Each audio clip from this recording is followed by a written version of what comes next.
everyone. It's your girl Siquoyia Blue back in here with another episode. Today, I want to talk about Sarah Rector. She was the first Black woman in the world to own an oil company. And I thought this would be a great story for Black History Month. Happy Black History Month, by the way, which I think Black history is every day.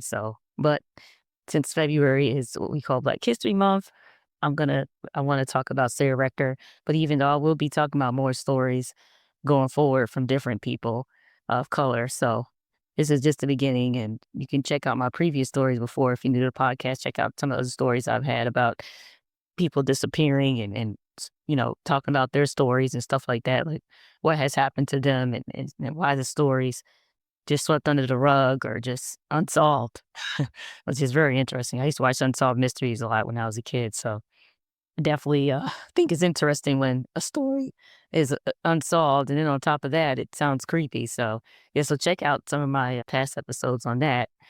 But yeah, I plan on doing some more episodes about that too. So I've been kind of behind on my episodes. It's been busy times, y'all, but I'm here and I'm back and ready to be back in action and grateful to be here. And I'm happy that you guys have been supporting me this long. So without further ado, let's get into the story. Now, first, I want to talk about a quote from Anjanou Ellis. If you don't know her, she's an exceptional actress. She played in a lot of movies that I've liked. One of my favorite movies from her is Cover. It was a older movie back in the day, but I mean, she's just a great actress. She embodies every role she takes. So this is a quote from her. She was just at a recent ceremony, like award show. I forgot which award show, but go ahead and look it up and check out that award show. Check out her speech. I think it was the African Film Festival. I think that's what it was. So this is the quote. "I don't want a seat or a table. I want the structure. I don't want a seat or a table. I want the structure." Now, I thought that was amazing because I remember I was working at a particular gaming company and, you know, they had this program for Black people to join this group and stuff to help Black people feel more comfortable with this particular gaming company because the gaming company had a lot of issues with sexism and racism and stuff like that. So they had this program, and I remember they gave me this book, and it was called How to Get a Seat at the Table. And I said, well, I kept going back and forth with myself, like, I don't want a seat at the table. I don't even want to be at the table. So, I like that she said she want to build a structure. I mean, that's amazing. You want to start from the bottom to the top because everything's made up. So kind of create your own structure of a construct. You know what I mean? Like everything is a construct. And so you can create your own perspective. And that's what she's trying to convey, especially for, people of color. So I think that was an amazing quote. And she had a lot of passion and it's a lot going on right now. So it was great for her to bring that up. So let's get into the story. So imagine this. You're 12 years old living in the early 1900s, and suddenly you become one of the wealthiest people in America. And not just any person, a young Black girl. Her name was Sarah Rector, and her story is one of resilience, unexpected wealth, and the complexities of race and money in America. So let's get into it. Sarah Rector was born in 1902 in Indian Territory, what we now know as Oklahoma.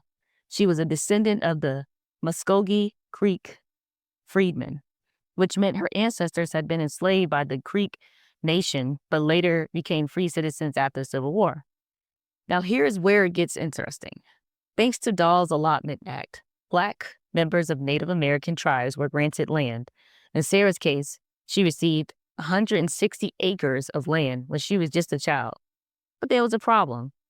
This land was considered unusable, rocky, dry, and not fit for farming. Her family struggled financially and even tried to sell it to pay off taxes. But guess what? Fate had other plans. In 1911, when Sarah was 9 years old, an oil company leased the land and drilled a well. And what did you think they found? Oil. And not just a little oil. We're talking about a gusher. That well started producing 2,500 barrels of oil a day. In today's terms, that's likely suddenly making over 100,000 per day. As a child, her wealth skyrocketed overnight. And by the time she was 12, she was bringing in 300 per day, the equivalent of about 9,000 a day today. But here's where things get even crazier. Now, America doesn't like it when Black folks get money, especially in the early 1900s. Because of racist laws, Sarah's wealth was placed under a white guardian. Even though her parents were alive and fully capable of managing her money, this was common under the guardian system, which was designed to prevent Black and Native people from controlling their own wealth. The media caught wind of this and started calling her the richest Black girl in America. But even with all that wealth, there were challenges. Sarah and her family had to fight to gain control of her money. Eventually, after legal battles and public pressure, she was able to take ownership of her wealth. But let's not forget, despite the discrimination, she thrived. Sarah didn't just sit on her riches, she invested wisely. She bought land, started businesses, and even owned a mansion in Kansas City, which was so luxurious that it was often compared to the estates of white millionaires. She later attended Tuskegee Institute, a prestigious Black university founded by Booker T. Washington. Sarah became a symbol of Black wealth and independence at a time when the system was designed to keep people like her from succeeding. Sarah Rector's story is one that should be talked about way more than it is. She defied odds. She overcame racism, financial barriers, and legal struggles to control her destiny. And most importantly, she paved the way for future generations of Black entrepreneurs. Her story reminds us that wealth is possible, even when the system is stacked against us. And if a 12-year-old Black girl from the early 1900s could do it, imagine what's possible today. That's it for today's episode, y'all. I hope Sarah Rector's story inspired you to think bigger, push boundaries, and reclaim your power, no matter what obstacles stand in your way. If you enjoyed this episode, please subscribe, leave a review, share it with someone who needs to hear this.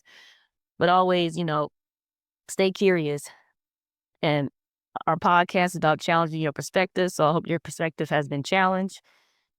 And thanks for rocking with me, y'all. So make sure you subscribe and share. If this episode meant something to you, I would like for you to leave a comment. Talk about, have you ever heard of Sarah Rector? What are your thoughts on the oil industry? What are your thoughts on Sarah Rector? What are your thoughts on history, not some stories not being told?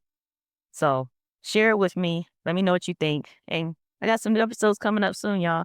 I got some guests coming on. I got some more, episodes where I'm just talking like this.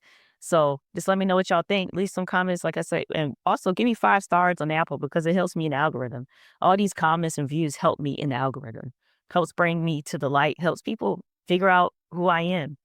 And also, I did start a Substack. I meant to tell you this. So you can go to Substack if you want to subscribe to the newsletter. I'm going to be doing blogs and just talking about different things. So go on ahead, subscribe to Alchemist podcast on Substack. That would help me in the algorithm as well, help me grow and help others find me as well. So thanks, everybody. Stay safe out there. Like I said, stay curious. All right.